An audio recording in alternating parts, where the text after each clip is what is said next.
Hello and welcome to We Also Fight Windmills discussion with the artists and writers who are participating in an exhibition currently on at the Oxford University Press in Oxford.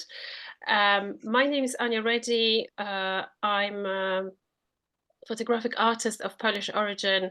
I work with archives, with images and text.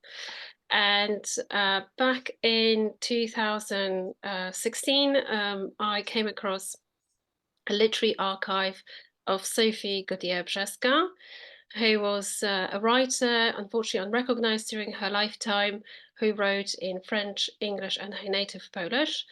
And that image on the left, sorry, on the right, is an image of a draft of a novel, which she didn't like, and she cut it out.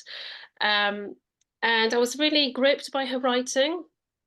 And I wanted to do something photographically with it. So I worked with a couple of friends who impersonated characters from Sophie's writing, and that work came out as a book entitled I Also Fight Windmills last year. I Also Fight Windmills is a quote from Sophie Gaudier-Brzeska. She was comparing herself to another literary character, Don Quixote, and she said in a letter to a friend, "Do you know Don Quixote? His character is a bit like mine. I also fight windmills." I'm going to show you just very briefly some images from the book that will become important in the context of the work, which we're going to discuss in a minute.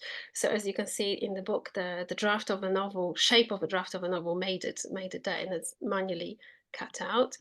The book finishes with a list of names that Sophie was called during her lifetime and afterwards. It starts from Beauty à la Baudelaire, then it goes through all sorts of names that her family called her, Scorpion, um, and then later on, some researchers were discussing her in terms of being a lunatic. I mean, Sophie herself, unfortunately, was taken forcefully to a mental asylum in Gloucester, and this is where she died in 1925. So when I was working on the book, I obviously was cutting out those pages that I showed you. So these are just little cutouts. And then when I was tidying up after the book publication, I realized that I actually have quite a lot of material there, which could either go to yet another box in my cupboard, or can be activated in a way. And this is how I devised those collaboration packs where I'll put a short biography of Sophie Gaudier-Brzeska, some parts of her writing as well, and then 3 test prints, because I had quite a lot of test prints. Everything was printed. The whole set is over 300 images. There are around 80 in the book. So each pack was unique. And that came with an invitation to artists and writers to do something in response to it, because I was really fascinating when I was working on this project. I was really fascinating by the process of moving from the textual to the visual. I mean, how do Yes, you 17 participants. balance that? How closely do you stay to the text? How far removed? What's the artistic freedom in it? And this is how, in essence, We Also Fight Windmills came about. So it's not only one person now, it's 24 artists and writers from 7 countries around the world. And before we let them talk specifically about their work, I just want to show you some of the installation shots of the exhibition, which is on until the end of next week. I It's also wanted to Oxford say a big exhibition. thank you to Ronna Marsden, who's an artist and owns a gallery here in Oxford, who did the curation of the exhibition. So here are just some images from the show, and we took quite a few walls.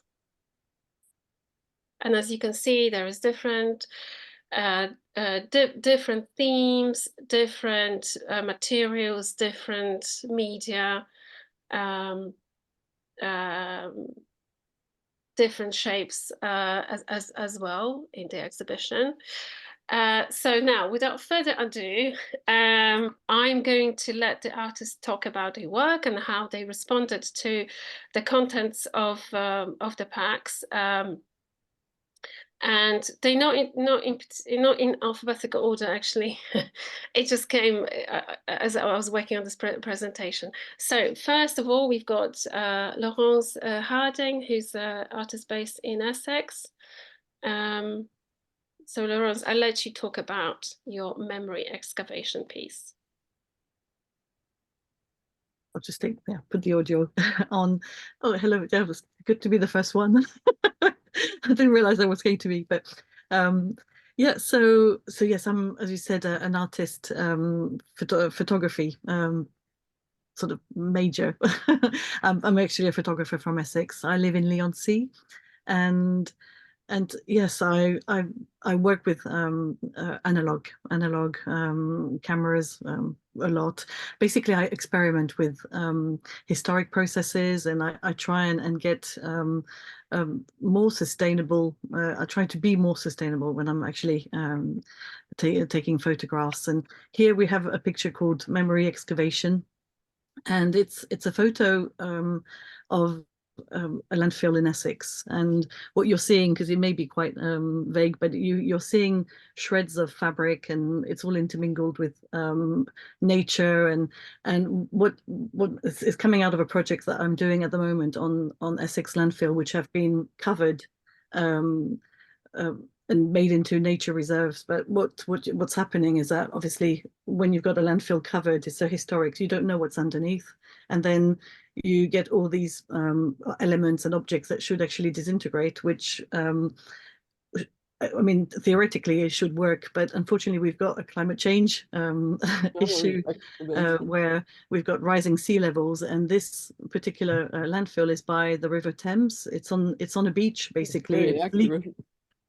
So it's leaching into the River Thames, and it's collapsing literally gradually too fast. It's eroding too fast, and so what's happening is that you're seeing a layer of Anthropocene of what we are doing to our planet.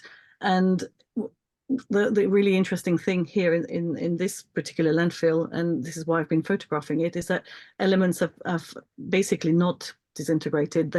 It's probably closed 40, 50 years ago, this landfill, and it should have started obviously changing, and it should have started how would you say, the objects should be already disintegrating, basically, but it's actually completely perfect. And this particular picture really resonated with your work, actually, Ania. And I think what really sort of made me submit this picture to the project is the fact that you've been digging, you've been trying to find shreds of information on Sophie, who was an artist in her, I mean, she was a wonderful writer, and basically was forgotten. And you've managed to sort of pick here and there in all the archives that you've been to, and it's, for me, it just almost is like an impersonation of Sophie. It's shreds of fabric, memory. It's what's left behind when you're not there anymore. And I think that's one of the reasons why I submitted this picture. And yeah, I think it's really about all the things that you leave behind when you're gone, and what you're able to actually retrieve and find. Sorry, hope it was a bit clear. That's wonderful, Laurence. Can I just quickly check with everybody? Can you see the presentation? Yes. Okay. Yep. Okay, excellent. Okay. For a moment, I was a bit nervous. Okay, excellent. Thank you very much. It was really wonderful to hear, especially in the context of the current developments on the planet.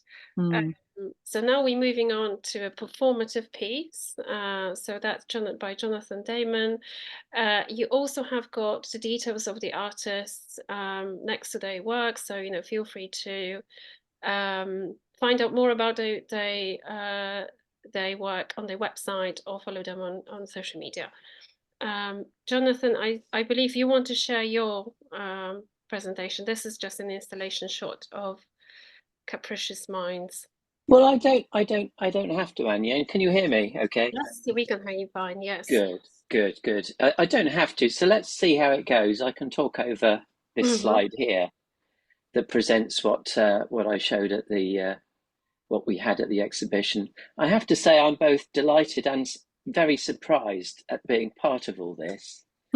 I'm still very surprised that I am producing this work. It is quite unlike anything. It's not quite true, but almost true. Anything I've done before. I've tended to take photographs of and try to make stories about the landscape, mainly buildings and objects in the landscape and man-made things, often things that are fairly shabby.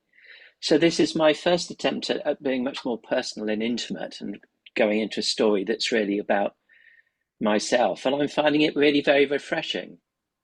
So when I read Ania's book, I Also Fight Windmills, I read her excellent text at the back, which told the story of Sophie.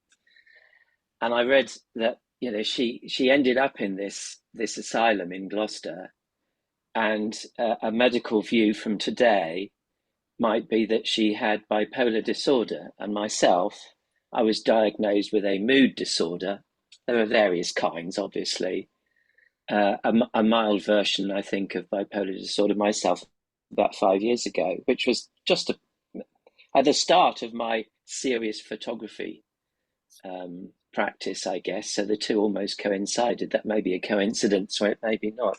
But because this issue of Sophie's mental health came about, I thought, well, I could start to explore myself. And it's taken me down quite an interesting track of exploring myself, which I've got to the age where I do reflect back on who I am and why I am and where I came from and the impact of my childhood and so on. I find it quite healthy, actually.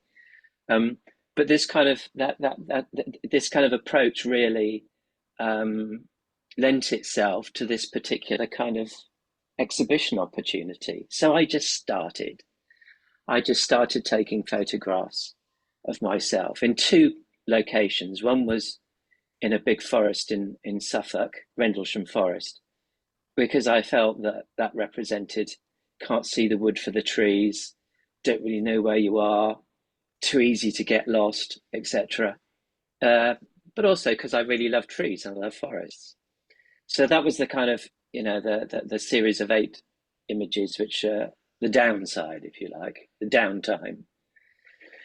And then I also went to a large, wonderful shingle beach in Suffolk, not too far away, actually, from the forest, and started taking pictures of me looking upbeat on the good side. And this is incredibly sort of generalized, I'd say. This is very much work in progress. I think there's much more to be developed out of this, which I will be doing. And I'm a bit aware that some people might say, well, I don't think that's an accurate representation of bipolar disorder at all. And I'd say, fair enough, but this is just from my heart, from my soul, how I feel I might represent this for myself with this condition. So there we are, very much work in progress. I'm really enjoying doing it. I'm reading lots of books about I don't know, all sorts of stuff about Carl Gustav Jung and about Sophie herself, and I'm reading a book about solitude, because that's quite an important part of me and my personality and my practice as well. That's partly why I'm a photographer, because I like going off on my own, little adventures on my own, by Anthony Storr, which I'd highly recommend. So it's leading me into all sorts of interesting areas that I wouldn't normally have gone to. So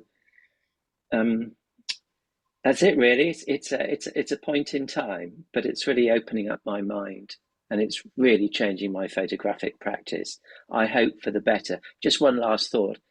There are a number of people that have really influenced me in my photographic career, if you like.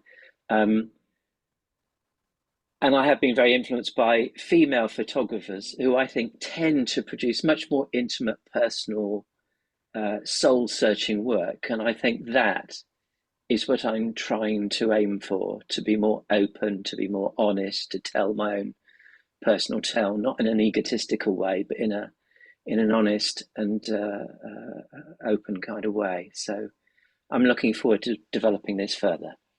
Thank you.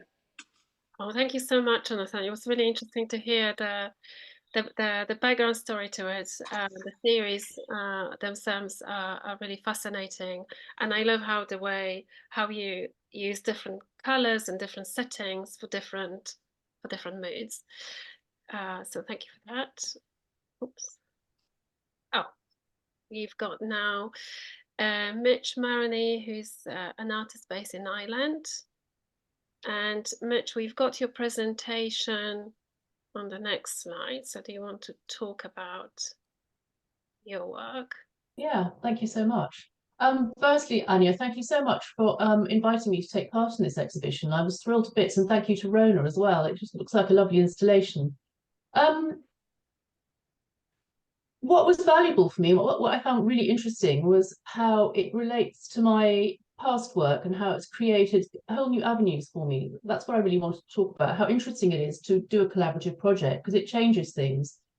My previous work, I mean, I do all sorts of things, including edit a magazine, was very much about coloured grids. They are grids of colour and tiny marks of soluble and insoluble pencil.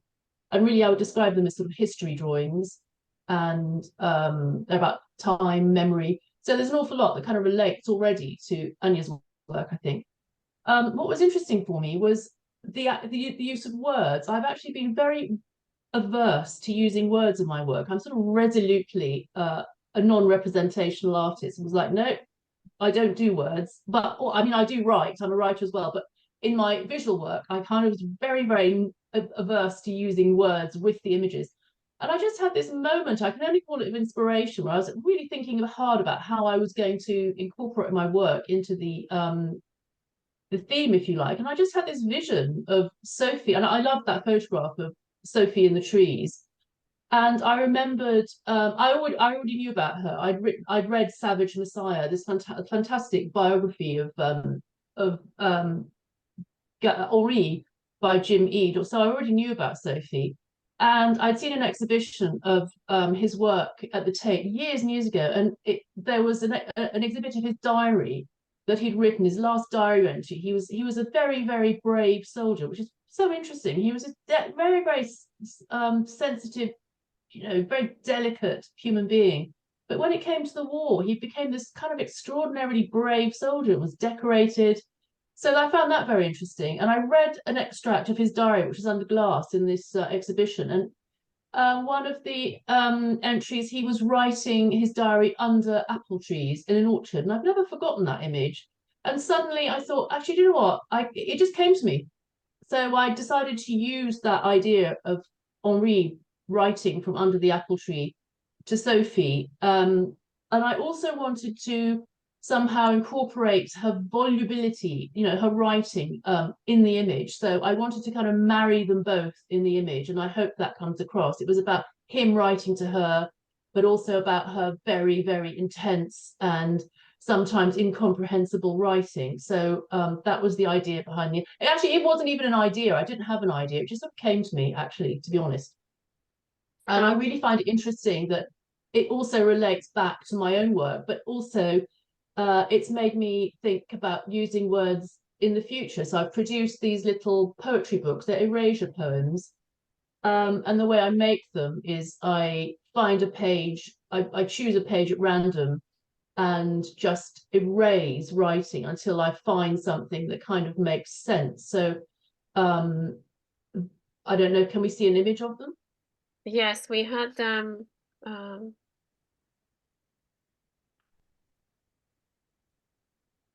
So basically I'm using black ink to erase a text, and you get a poem at the end of it.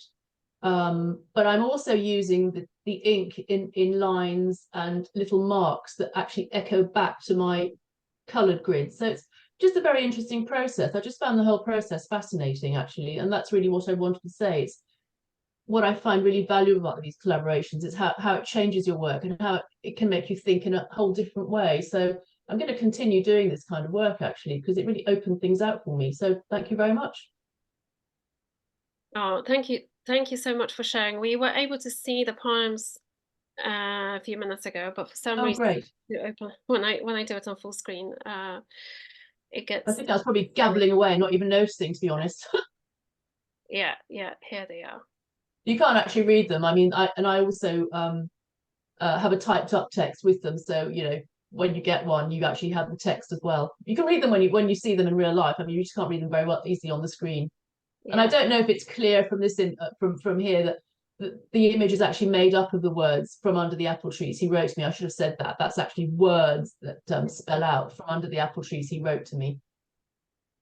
Yes, yeah. So that when you explain, Mitch, how you combine the visual and the textual, I mean, that was like the perfect metaphor for the project. So this image is on the poster of the exhibition because I was absolutely thrilled, totally thrilled. So thanks.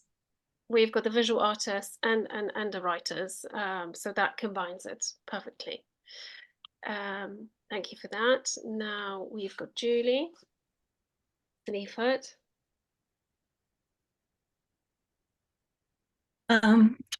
Hi, and again, thanks for this opportunity to collaborate on your wonderful book.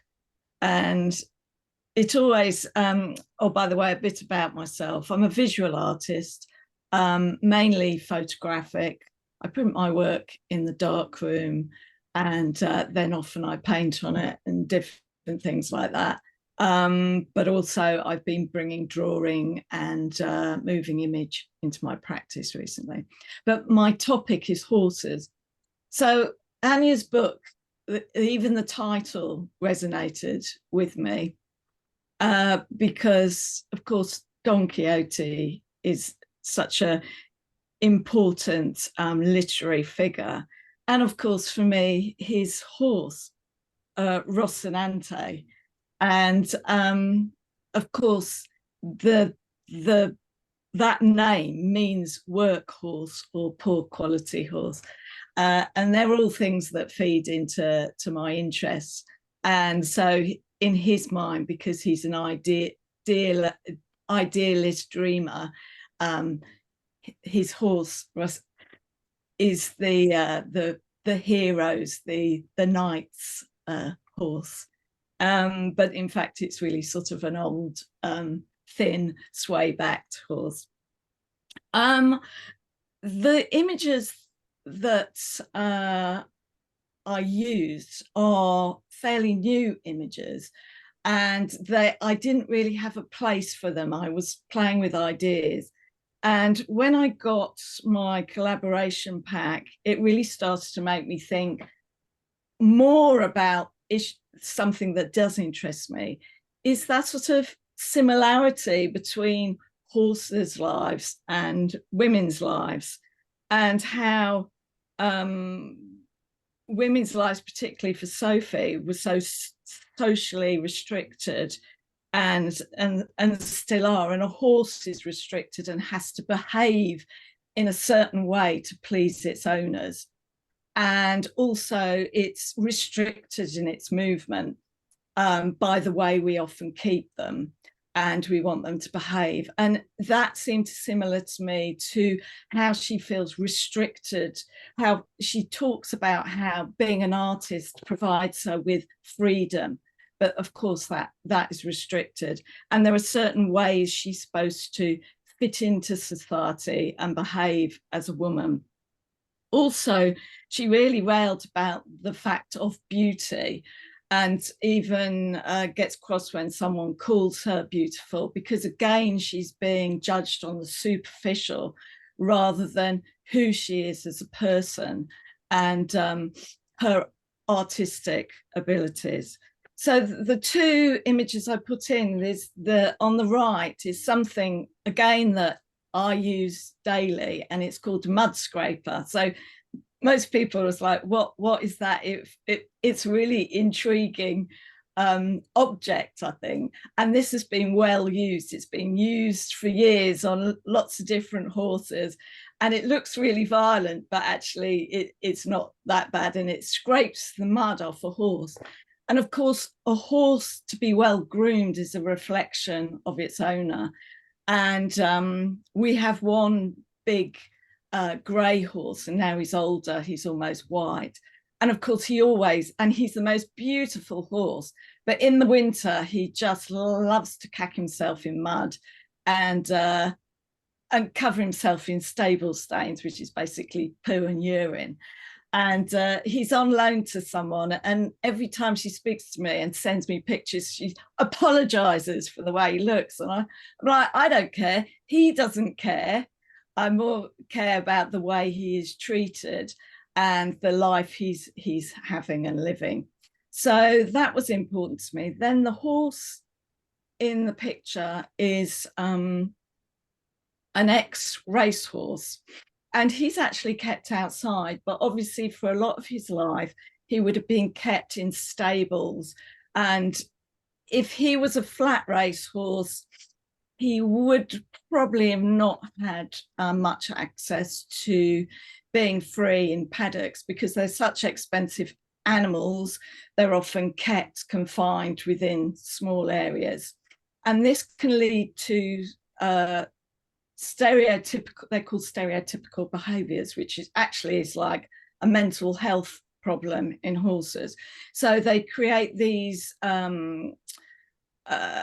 repetitive behaviors which actually release endorphins to make them feel good. One of them is weaving. So you'll often see horses that have bars up to stop them doing this sort of weaving from side to side, which again has a sort of calming effect on them. Or they do this, what this horse was doing, and the owners were really upset because now they keep it's out all the time, living in a herd, but it was still doing this thing. Every time it could get near a fence or a bit of wood, it would take this big deep gut, clamp its teeth on and make this big gulp of wind, which sounds really awful, and it affects all the musculature in the horse's neck. And it's again so it can cope with this sort of mind-body problem that it's had from the way it's been kept. So again, that for me related to the mental problems that a lot of women had, particularly them, because they're being restricted. So I was really influenced by this image that I was sent. And again, it's that sort of that thing of the woman being restricted within interiors, domestic interiors, and of course sanatoriums, and again that sort of the blurriness which references a sort of the mental disturbance that Sophie was suffering from. So yeah, and in the book there's a section that influenced me where she talks about women and about the sort of restrictions that are put on her life. So that's it basically. Oh, that's brilliant. Thank you so much. It was fascinating to hear, especially that, you know, I'm not very knowledgeable about horses, so it was really, really fascinating to know about the comparisons. Now that we're on the topic of mental asylums, that leads me really nicely to Francesca's work. So we've got Francesco Falciani, he's with us today, and he's also brought in a poet, so they both will be presenting the work. So Francesca, I'll let you probably prefer to show your presentation, is that right? Yeah, we can do it if you want to. So shall we try to, I think, yeah, let me see if it works. Okay. Maybe it is, I guess. Can you see it? Excellent, yes. Okay, so basically, how did I get to be interested in Ania's work is because when I saw your book at the Bristol Photobook Festival, I remember it reminded me of the many times I've been to this place, this lunatic asylum in Collegno, a city near Turing in Italy, and I have taken an interest in the past in this particular institution because of it has been sort of linked to many different interesting stories, and Ania gave me the idea of really looking at that place and the stories within it with a different eye, and so I focus on a number of stories, but for the specific sort of purpose of this online event, I wanted to focus on the Diary of Patient P, which is a manuscript I have found in the Lunatic Asylum archive, which we can still access, although the actual institution is closed. And the reason why this diary attracted my attention and led me to take the pictures I have put in the exhibition is a specific chronology and the historical period that this patient really sort of lived, and then he was hospitalized, and he was right in the middle. I mean, he was born basically 1 year after Mussolini got in power in Italy, and that led to 20 years of very rigid fascist dictatorship. So this person grew up as an adolescent and then as a man in a climate of extreme kind of authority and a great respect of authority. And reading the manuscript, clearly, you can feel how much the character of this person was very much the opposite. So half of this manuscript is about him telling the story of how he becomes a man, him going to school, and how much he has suffered this imposition of the fascist culture that wanted to think that the Italians were a superior race, very much like the Germans thought about Aryan race being superior, and how much he would really not fit in that framework. And you can see that as he progresses in his tale, basically up to the point of he gets basically hospitalized in 1943. He basically gradually, fundamentally lose his sense of reality, and the very last lucid description is when he talks about being approached by a member of the German occupation police, which would be around 1943, and they made him known that he has to sort of join the army and possibly go and fight in the Russian front. And for some reason, that event, from that event onwards, he is losing contact with reality. And shortly after, he gets hospitalized in a mental asylum where he is subject, we can only imagine, to a rather harsh treatment, as people like him was exposed at that time. So anyway, to make the story short, I have translated this manuscript for my long-term friend and collaborator, Paul Pike, that he's a poet. I have taken some pictures using cyanotype, which is a technique which was developed at the time that that lunatic asylum was built. So that is a reference to the period when that was created. And my pictures somehow attempt really to give a sense of oppression and solitude, which is what I felt reading this manuscript. And then I asked Paul to write a poem, which would be from the point of view of the patient P. And that's what came out. So next slide is effectively a kind of slideshow of my pictures, and that should give hopefully Paul the chance to read this poem to us. So, oops, that didn't work. Hold on.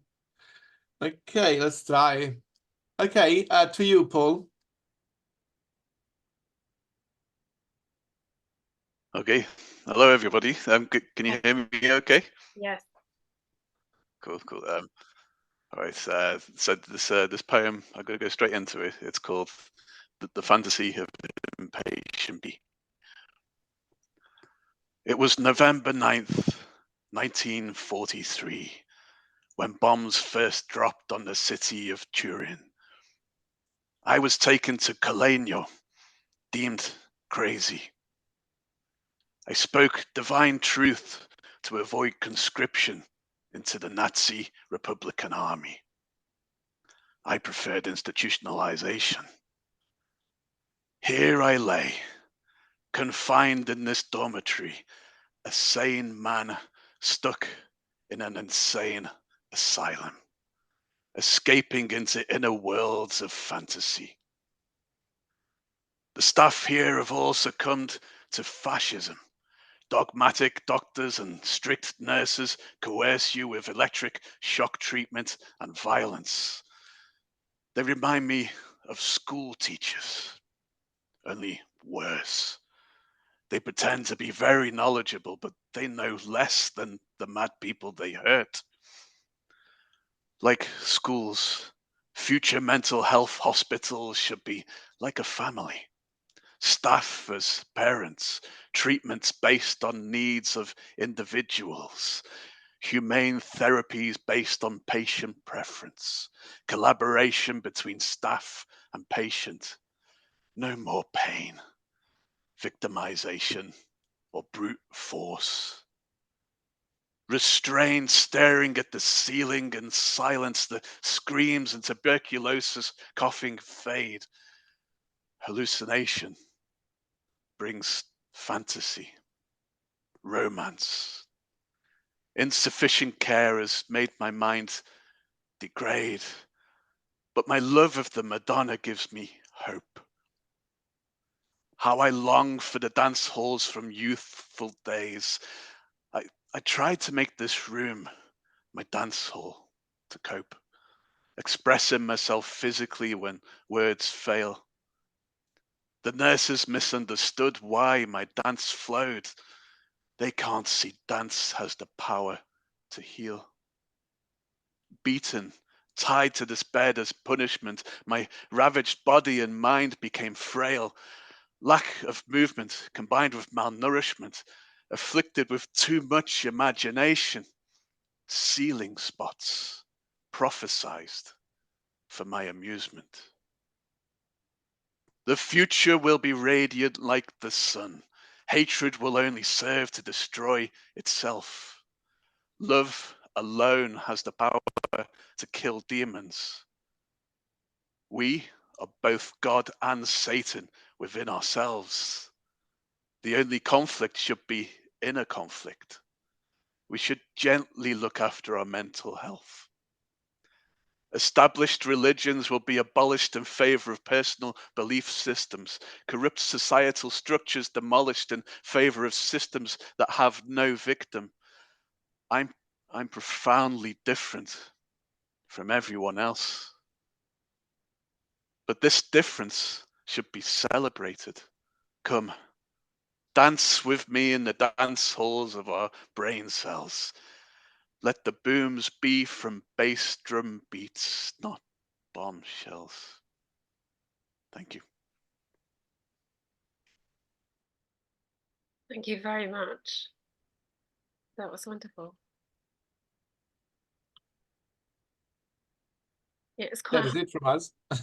Yeah, Yes. it's my heart to go back to to presenting again. Yeah, thank you very much. That really stayed with me.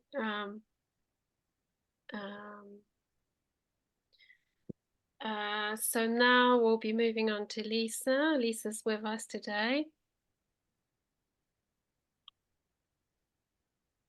Hey, I didn't actually realize you were going to put my slides up as well. I came to sort of like voyeur. It's a voyeur, but I can how these came about. I mean, I was late to the game when Ania put the call out for a collaborative here. So she sent me an email with actually I worked and corresponded to. But Ania, what I actually did, and everyone here, what I actually did is I looked at that. I had actually looked up stories and various accounts of Sophie as well. They're not that many, but there are a few out there in French as well. And having read,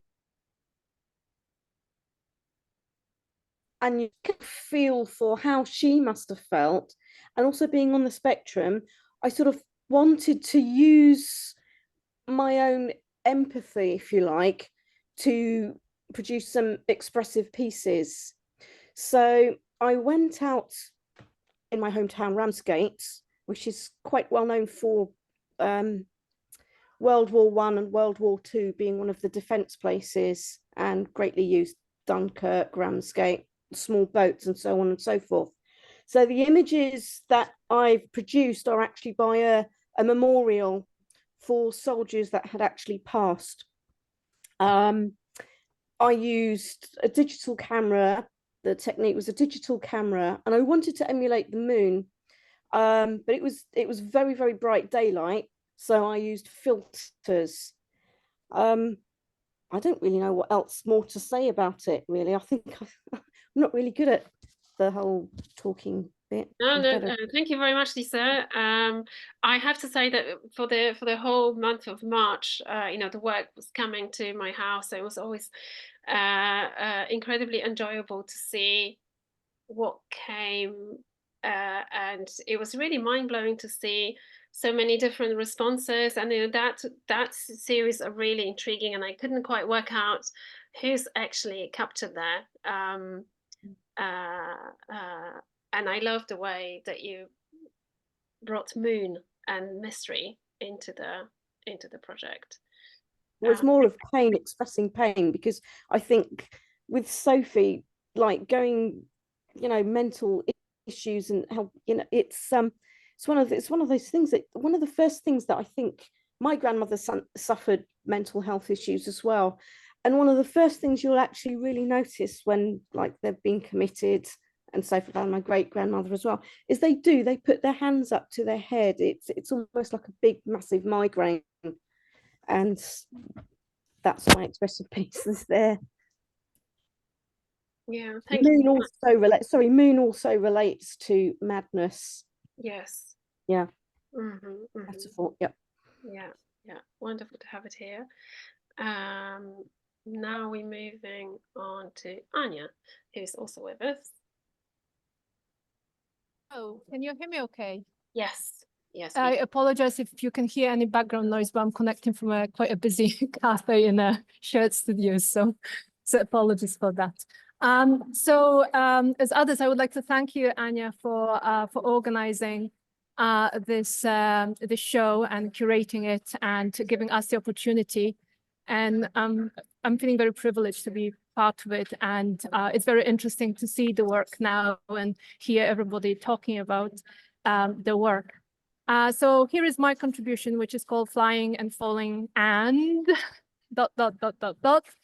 And I must say that Sophie's story, I found it very resonant, and despite the fact that it's quite a lot of time between us, a century apart, but for a woman to kind of be thinking ahead of her time, and also kind of looking for her true self, not conforming with the expectations of the time, and then, well, basically leaving the country to live elsewhere, to live across cultures, work, and across languages.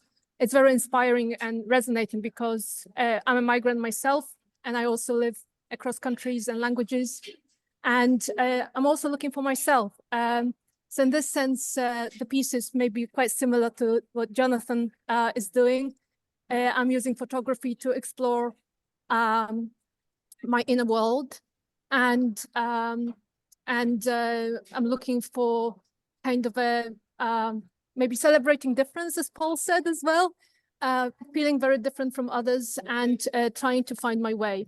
And again, I would like to thank Paul for the beautiful poem, and the line that stood out for me was about dance and the healing power of dance. And in this image, I'm dancing, even though it might not look like I'm dancing. You can see the body that is somewhere in the corner and sort of like looking like sprawled flattened on the floor. But actually, at that very moment, I was dancing on the beach. The reason why it doesn't really look like I'm dancing on the beach is that at that very moment, the camera basically was mid-flight, falling off the tripod, and the photo got registered. When I looked at those photos later, I thought like, oh, this is obviously a discard. But the more I looked the more I loved it.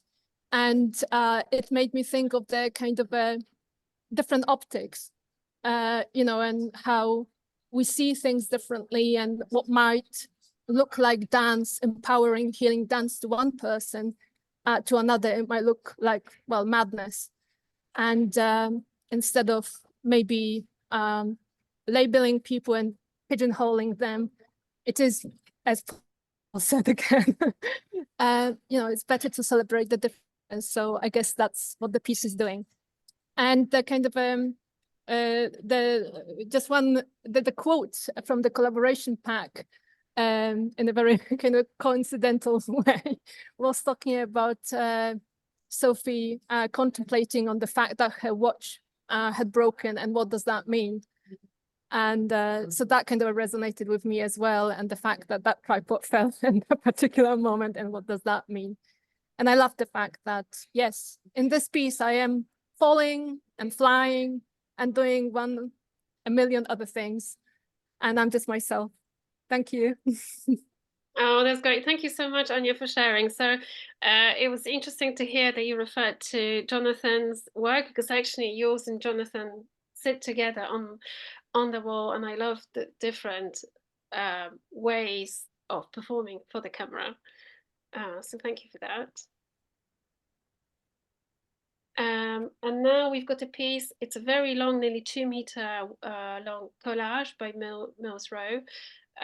Here are her details. The title of the work is "A Man Had Audacity to Compliment Me on My Beauty." I don't think Mills is with us today. Let me just double check, just in case she joined later. No. So I just wanted to show you the work itself. So this is just a brief video to give you the sense of a scale. And Mills worked with magazines, and she wanted to explore the idea of gazing and looking, and magazines themselves. Oops.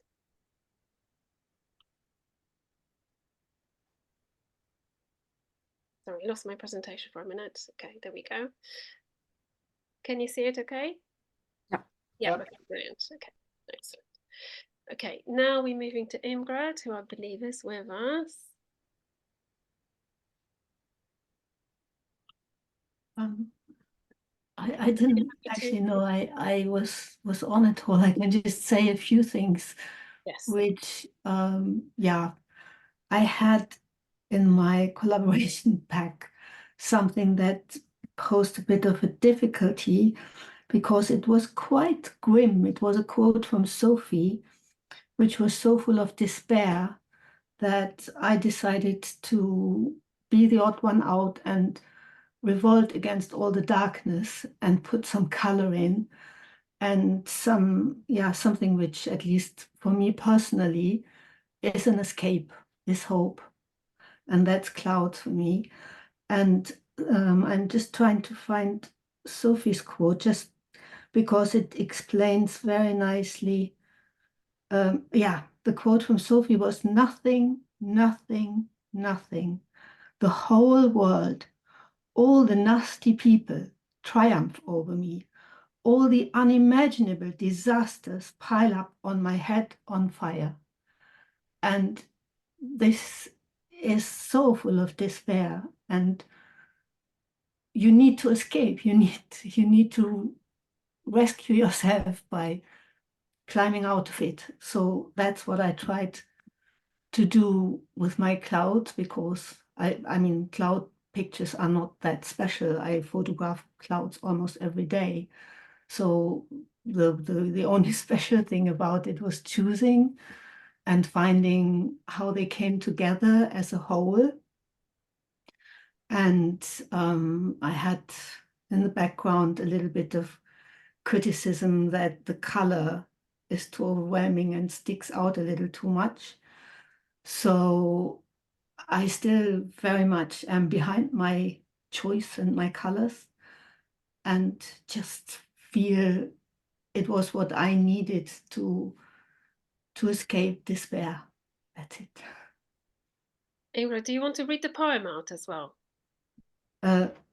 I wouldn't even, normally I don't use words. It's I can't read it at the moment. I don't have it here. Just the first bit. Or one moment. Clouds floating like thoughts from the darkest rain into dazzling light, lifting off thin air, breathlessness, trying to catch a light touch, forget despair, no hesitation, just keep walking. And this was a spontaneous reaction, more or less, to the text I read of Sophie, the quote, which was in my pack. And that started the whole process, and it was done very quickly, because while it all happened and while I tried to put it together, my mother died. So there was another reason to get out, and yeah, it just saves me to go out. Thank you so much for sharing that. The next person here, we've got Elżbieta Wójcik-Lesce. Ella is based in Copenhagen, and we're very lucky to have you here. So I wonder, would you like to share your presentation? Yes, I would like to.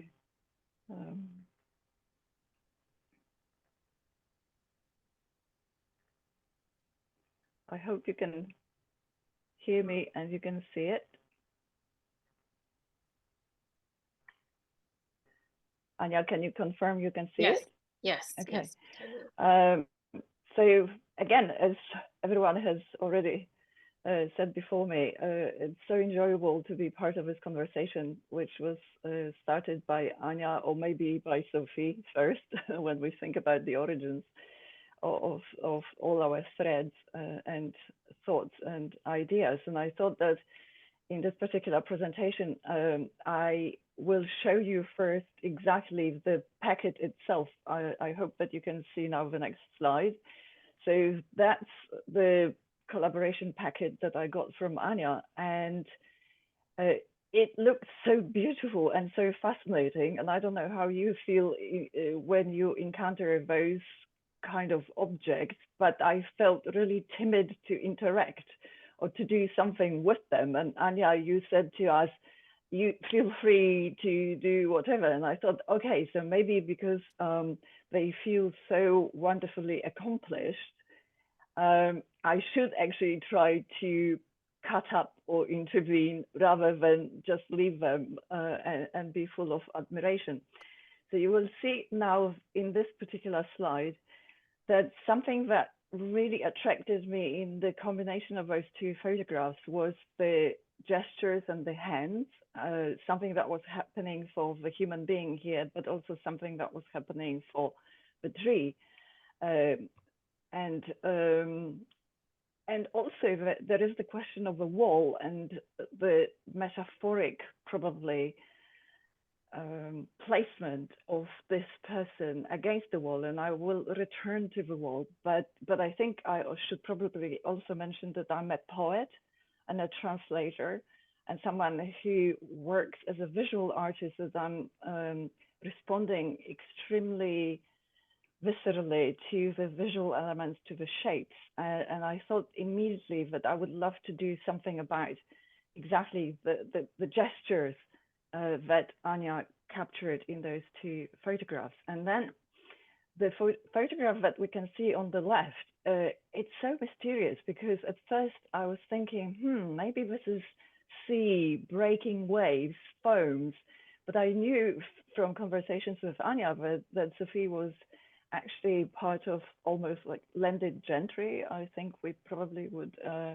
say, and I was thinking, so maybe this is actually plowed field and there is earth and dirt and snow, but the shapes themselves, if we look at the photograph on the right, you can see that actually the shapes of the letters from Sophie's manuscript are almost repeating the shapes in the photograph on the left. And I am probably lucky to be able to also read the original, and I was drawn not so much to the word which seems almost in the center of the photograph, which is the sun, but rather this word which is underneath, which is paths in plural.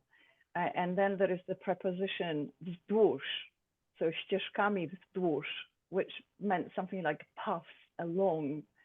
And I thought, okay, so that's the word that I would like to explore and to work with the concept of the path and following a path and being path-wise, or maybe choosing your own paths and being judged unwise in your choices when it comes to paths.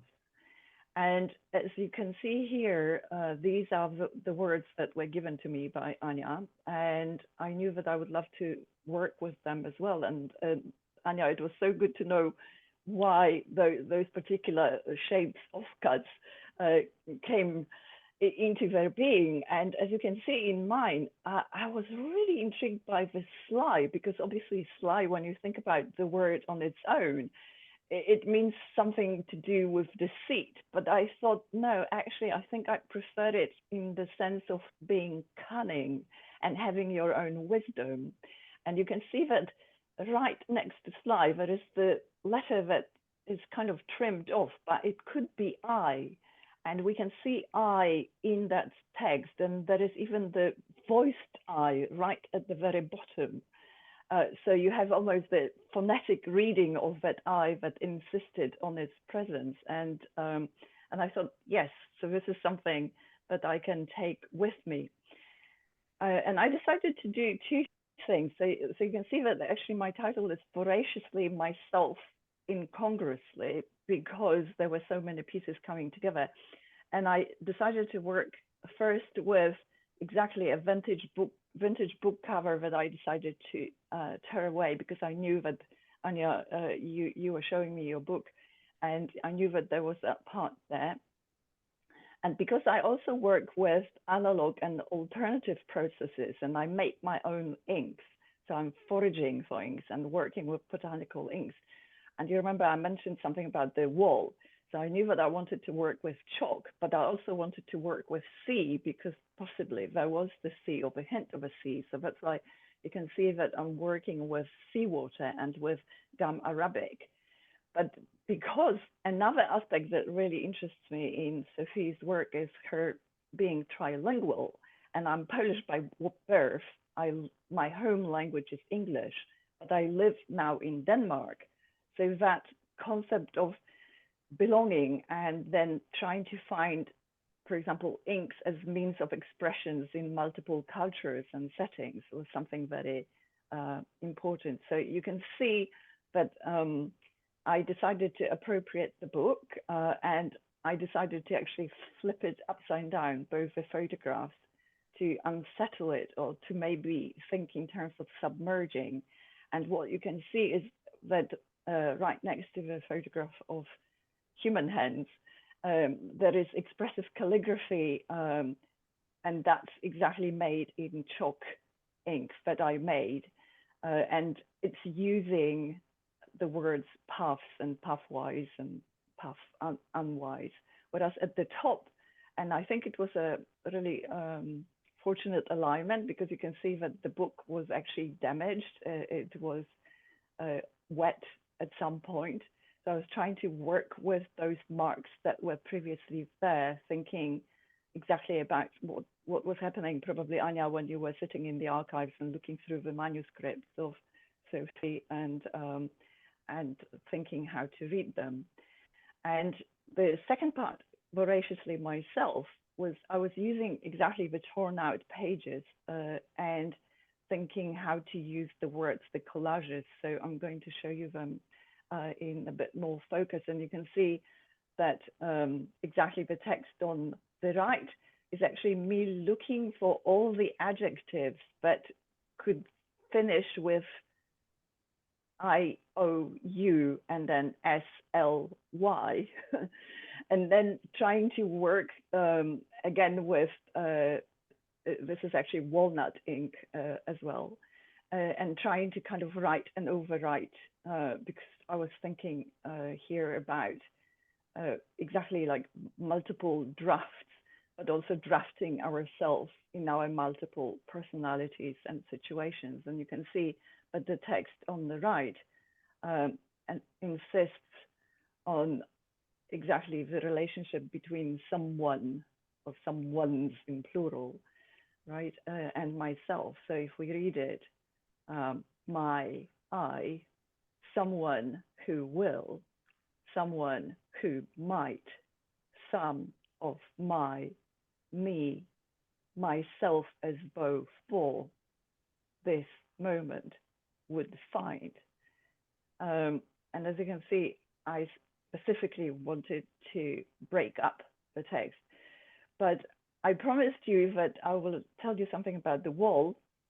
That's actually the piece of paper that I sent to Ania as well. And you can see that right at the top, the gap between the two titles is very different. And that's on purpose, because I was thinking that exactly this concept of self and one's own self moving and being flexible and fluid is something very important here. And I wanted to show you the work that was appearing in my own practice at the same time. And that's where I am again using chalk, and I'm using words, and I'm using a vintage book. But there is a story to it. I hope that you can roughly see. And that's connected with photography, Ania, and the fact that roughly around the time when I was responding to your work, I attended this seminar about decolonizing the camera, and I was introduced to Sasha Huber and her reparative photography. And I was thinking that in a way, your work to me is an instance of reparative photography. And something that I was trying to do in my own work was exactly looking at another incarnation, let's put it, of hysterical women. And the fact that apparently exactly like early diagnosis of anorexia were hysterical illnesses, and that patients apparently then were prone to licking chalk in order to help themselves. So that chalk that I could see on the wall of your photograph became something different. And in a way, I'm also responding in this particular work to chalk and environmental erosion, not only mental erosion, and in a particular place in Denmark, which is this tiny island, Møn, which is also UNESCO biosphere. So I think probably that's all that I wanted to tell you about the origins of this work and the expanded conversations. Thank you, Ania. That's brilliant. Thank you so much, Ala. There was one question which I keep which I'm being kept asking, asked when I do little tours about the exhibition, is which book you actually repurposed. So we saw that red cover. What was inside it? It was a Danish book. So I have not read it, so it's difficult for me to say. And I put the my own title over its title. So I don't have another copy. So I guess you would need to unglue the title to check. No, it's just, yeah. I mean, obviously we love the red that comes through it as well. So thank you very much for those insights. Now we're moving on to Mary Beth Willis, and she's with us today. Hi, can you hear me? Yes, we can. Okay. Well, first of all, thank you so much, Ania. It's been such a privilege and so much fun to be a part of this. It's just been so much fun to see everyone's interpretations and connections to your work. My was about fun, and I think I bumped into you in Bristol, and in my pack there was this photo. I don't know if you can see it all right. And it's a house with a moon, and we were chatting, and you have this great smile, and you laughed, and you said, "Oh, actually, that's one of the houses in our old village." And it's very dark and mysterious, and it was just this really lovely moment where I kind of thought, oh, this isn't just this totally serious project. There's this element of fun in it too. You know, I don't think you can dedicate that much time to something and that you're interested in it without also just this bit of play with it. And I think the moon and the tidal pools and all of that just kind of got me thinking. Right before Christmas, I bought an old Rolleiflex camera at a secondhand shop and put some film in it and took it back to Florida, where I'm originally from. And we were just walking on the beach, and I was kind of nervously trying to use this camera and fiddling with it. And I took this picture of our children and our friends' children climbing in this pine tree that was very oddly kind of floating in this tide along the beach. And I think I just started to think about play and reading Sophie's story. There's a lot of things I related to. I came from a happy home, but a very humble home. And I nannied and cleaned. And I remember one time I was cleaning this kind of cavernous, big American house, and the owner's daughter came into the room, and the owner always felt like the best way for the floors to be cleaned was by hand. So I was just on my hands and knees cleaning these floors. And the daughter kind of quietly came into the room, just kind of standing over me, and I looked up and said, hello. And she paused for a minute, and then she said, you're the type of girl who will never be able to, you're the type of girl who will always work.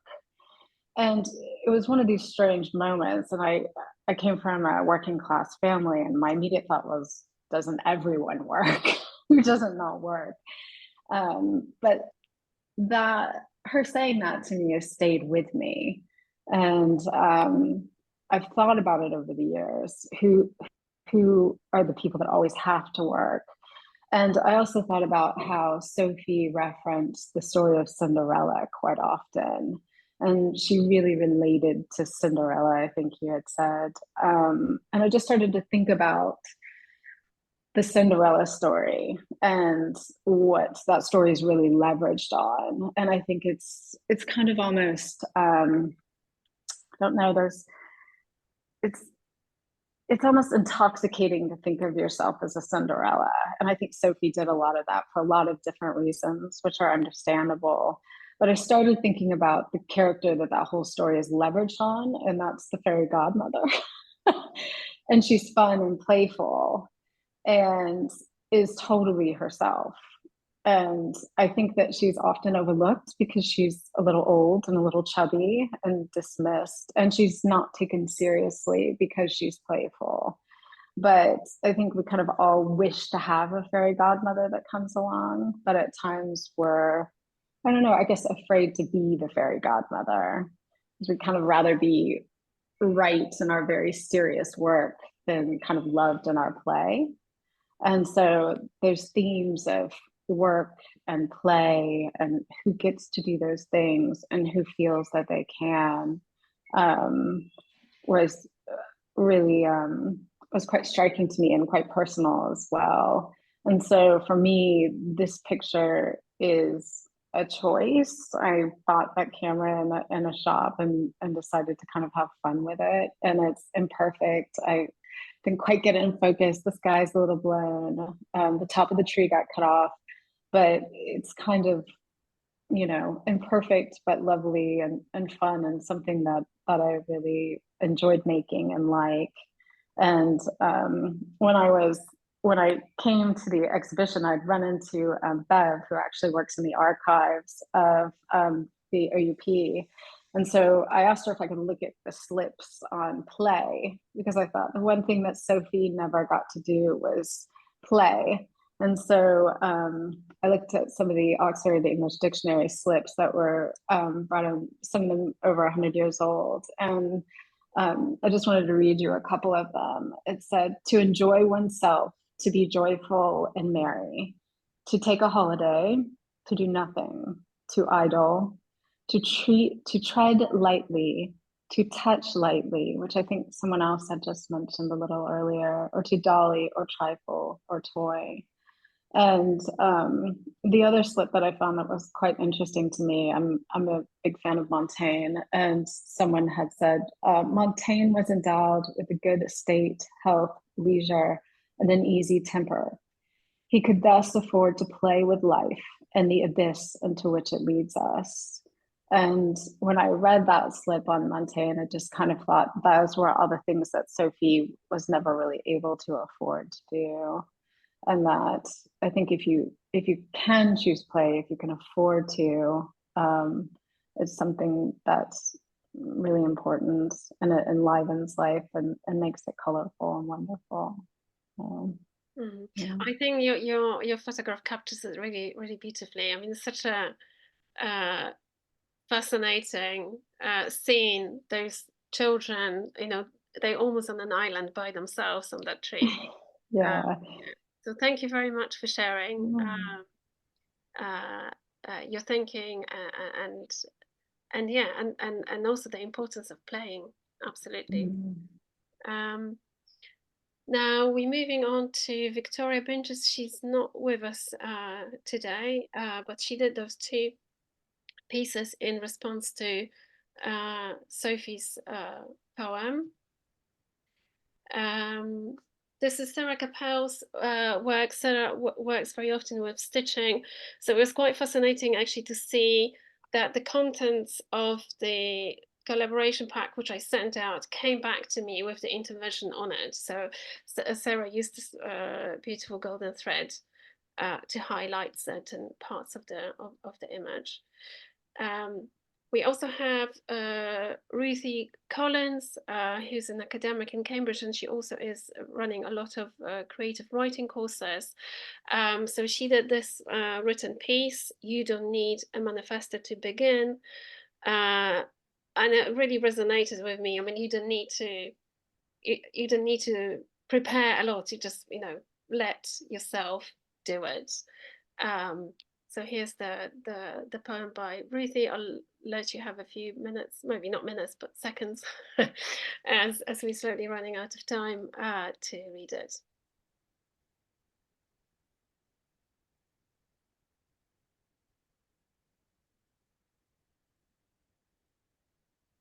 And Ruthie worked with students from her creative writing course. So they did responses as well. I don't know whether you can see the Rained In poem by Sue Saunders. Well, is it too small?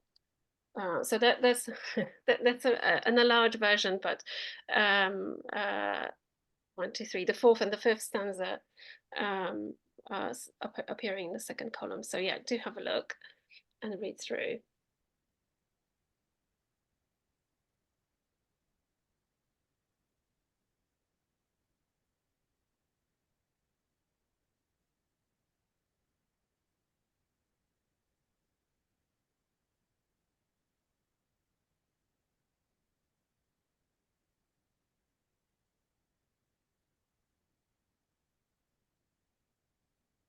And you can find more of Sue's work on her website, or you can follow her on the social media. We also have Teresa Smith. If They Had Ruled Their World. I think that very nicely ties in with the poem that Paul wrote as well. So here it's not the patient. Well, it's not the patient. I don't know who's actually talking. Imagining the situation, what if those who were historically marginalized, labeled in one way or another, what if they were in charge? So I'll let you read this poem now.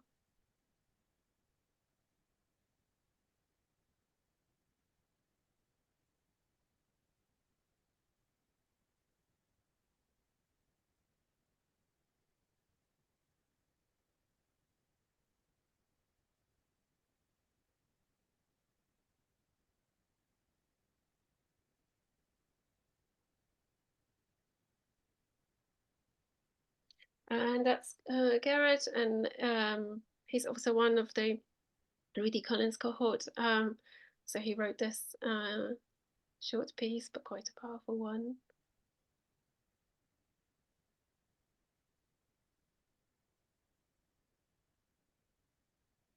And now we're moving on to more visual pieces. So this is a piece by Monika Sosnowski, A Warning for the Lunatics. We've got Monika with us from New York. So thank you very much for attending. I know it's very early hours for you. Hi, Anya. Hello, everyone. No, it's already almost 9:30 in the morning. So first of all, again, just to echo everybody else, thank you so much for creating this platform and this continuation of the story of Sophie, and this continuous inspiration that obviously we've all pursued in some very unique and wonderful ways. So it's really wonderful to listen and to see everyone's work, since I unfortunately wasn't able to be there at the opening. It looked fantastic, Anya. My work, so first of all, I sort of came to know you, Anya, through somebody else that put us in touch, because we're both researching, we're both curious about Sophie. And when you came out with the book, I was really so happy that you continued and you created this incredible work, both visually, research-wise, literary. So I came kind of really late into this project when you sent me the packet, and at a time where I really felt like I just literally did not know how I was going to contribute. And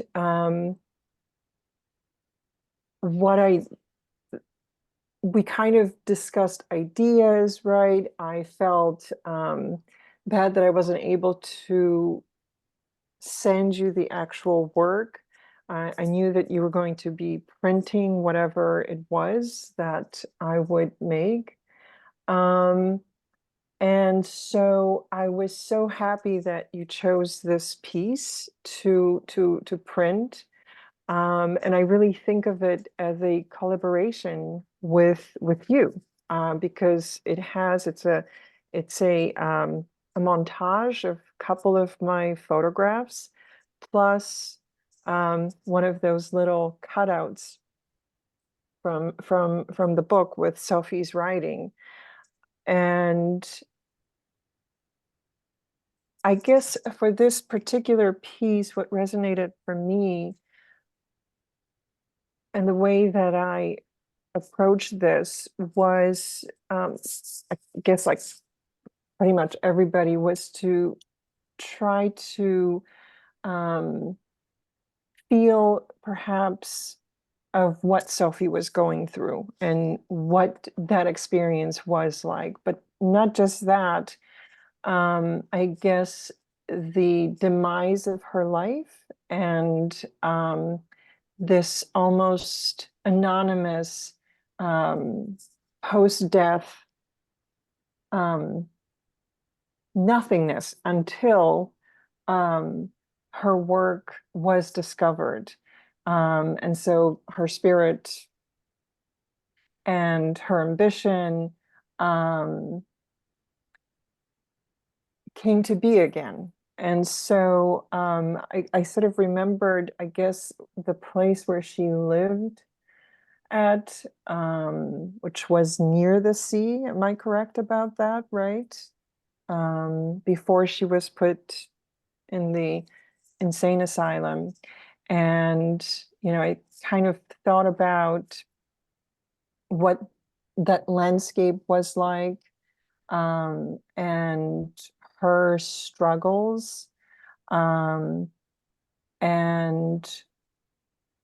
her incredible desire to be acknowledged and to produce something, right?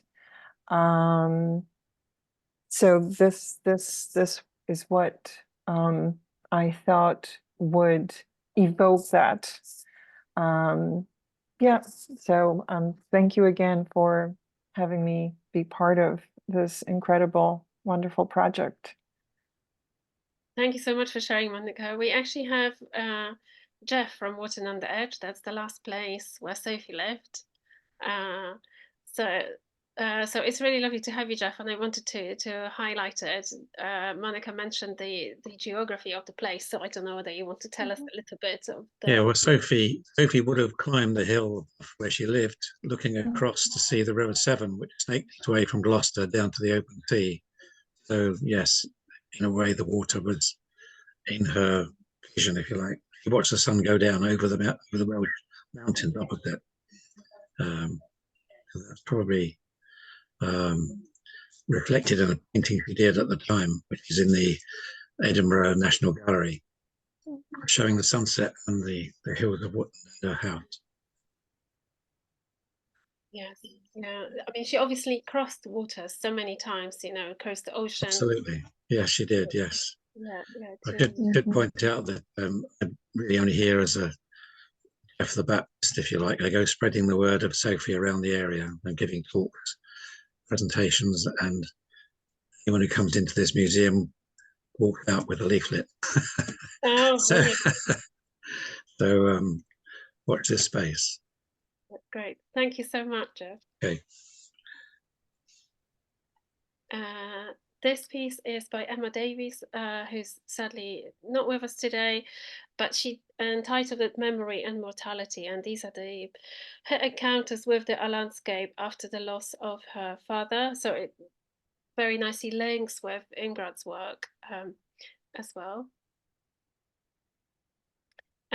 This is a piece by Catriona Dunnett, and she's an Irish artist based in England. There's actually a photograph of a mirror found in a lighthouse, and she's exploring family history. So there is a link to how Sophie was exploring their relationship within her own family. These three pieces are by Lou Marson, who's with us. She's joining us from Germany.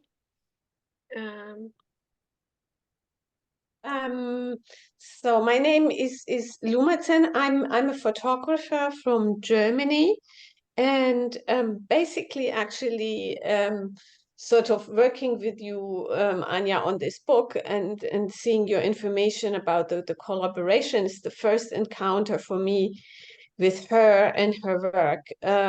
So really, thank you very much for making this whole exhibition and collaboration possible and gathering so many voices. So just as a note, I'm from Germany, but funnily enough, there's like another exhibition from myself right now running at Format Festival at the LCB Depot in Leicester, but with a different topic. So for the topic of today, I received 3 photographs from Ania, basically 2 of them showing a very lonely female figure and 1 showing a sunny landscape. And I kind of just thought about what it evoked in me and how I would resonate with it. And I mean, also in the sense of a psychological resonance, where I look at, okay, which of my feelings would it remind me of, or what is there that I can discover or know, maybe also from other stories from history. So basically, I think for me, the first thing really that came to my mind was this incredible loneliness, like loss of family, love, home, living in UK in a foreign place all by herself, and then just basically dealing with all the stress of it. But also there's another story of a woman who with ambitions who wanted to develop, but finds it really hard with what has been given to her as a starter from family. And so in the end, all of the stress kind of moves into, like for me, like a dissolution of personality, maybe.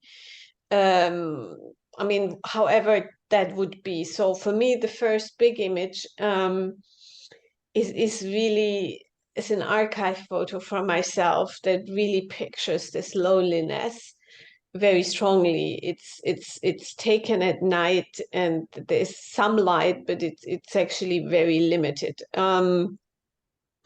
And I thought that was like a good starter to sort of reflect the feelings she might have and coming to a foreign place all by herself, no matter which country it was in the end. But also I thought, yeah, but it's not just the loneliness. Maybe it's also, you know, the stress, maybe the anger, the despair, whatever emotions she might have had. And I try to express these emotions via the color tone, which is like a dark red tone. I mean, the second upper photograph is actually a portrait that got dissolved. And I think that's also trying to capture the idea that she actually went to asylum for whatever reason. But I think that you can have to do with the kind her personality was or was no longer due to stress and disillusion.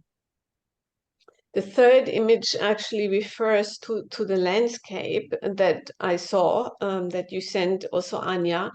But for me, it's clearly a sunset that maybe as an indication, okay, even if you're in an asylum, if your personality is very challenged and maybe not so clear, she might still have had the option at times to really be in unity with nature. At least this is how interpreted, or this is what your landscape picture told me.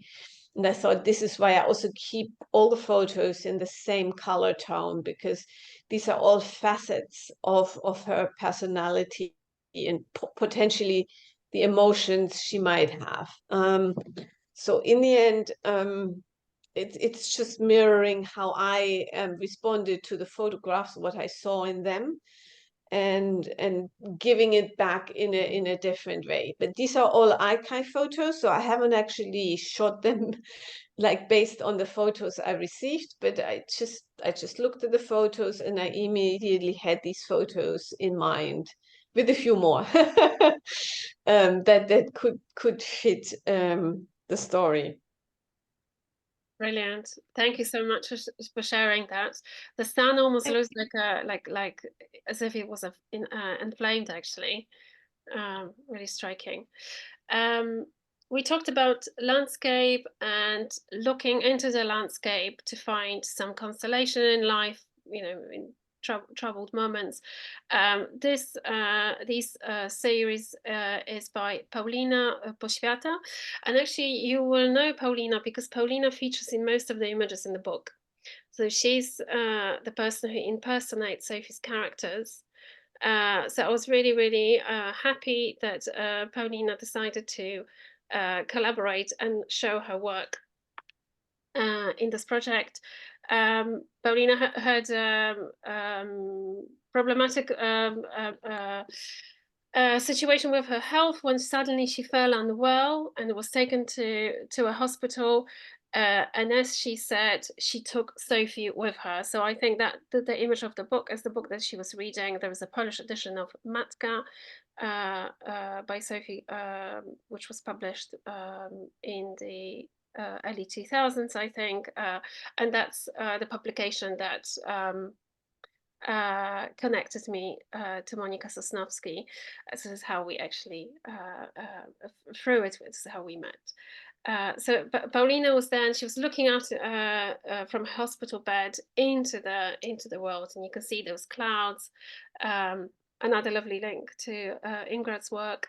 So this is the environment around her, and she was able to think, reflect what it actually means to be suddenly incapacitated. I mean, she works professionally as a physiotherapist, so she's always on a good form, and then suddenly to be deprived of that freedom, that strength was quite shaking for her. This is a piece by Amanda Denny. It's called Cartographies of Emotion, and in it, Amanda explores the broken family relationships, and that resonated very well with Sophie's family situation. This is a book. It's a book with images. The pages have got different colors. It's by Madalina Androne, and she's a Romanian artist based in London. And it's something that really struck me was that Madalina sent it. It was very beautifully packaged and tied with a little string. And she said, "Please, if you can you frame it?" So I put it in a frame and sent the image to her, asking how she felt about it. And then she said, "Well, you can actually open it," which I didn't realize. I thought the whole idea was to keep something closed and there may not necessarily be anything in it, but that turned out to be a really beautifully realized project with a lot of self-portraits. So I arbitrarily chose one one spread, so that's what's shown on the exhibition during the exhibition. And it's also quite interesting that it's a book, but you can't really open it. That's what you can only see at the exhibition. So now we've come to an end. If there are any questions, we'll be very happy to take them. I would like to say a huge thanks to the participating artists and writers. It's been truly inspiring for me to receive your responses. I've never, you know, I didn't even imagine that, you know, such things would be possible, you know, the scale, the themes, the formats, the techniques. It was really, really fascinating. So thank you very much for that.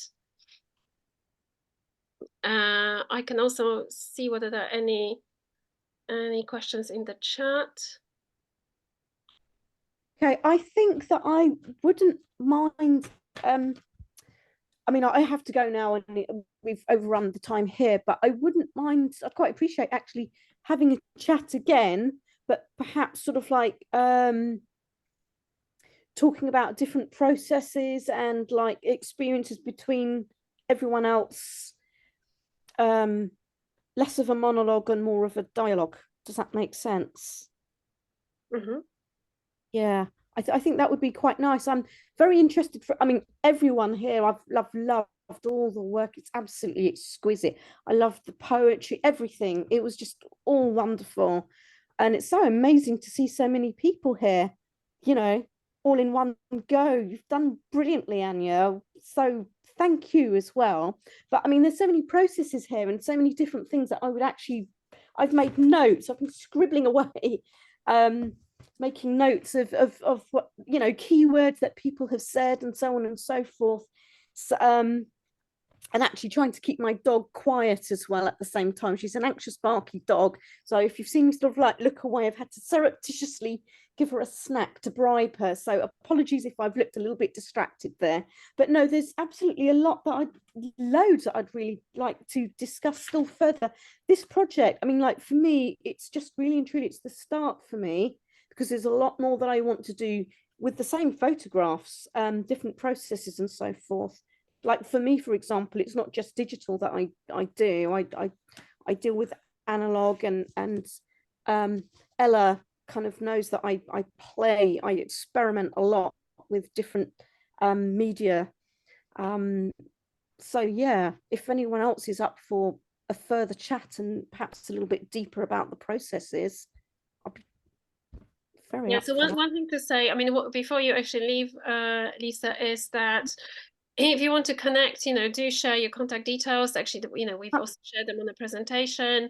You know, this project is completely open. So if you want to take it even further, you know, by all means, please do.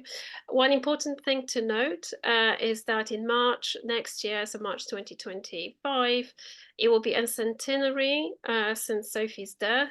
And we're very lucky to have Patricia Gillis here, who's an academic based at the University of Essex. And Patricia, I don't know whether it's the right moment, but I think there will be some celebration around that point, around that anniversary. Yes, we hope to organize that. So we hope to keep in touch with everyone about that too. Okay, brilliant. Also, Patricia works on an edition of Sophie's poetry. So it will be the very first time ever that Sophie's collected poems will be published. So also please keep us updated on it. It will be wonderful to have it. Right, so I will say officially thank you and stop the recording. Thank you, Ania. Thank you, Thank everybody. you. Thanks, Yeah. everybody. Thank you. It's been wonderful. Been great.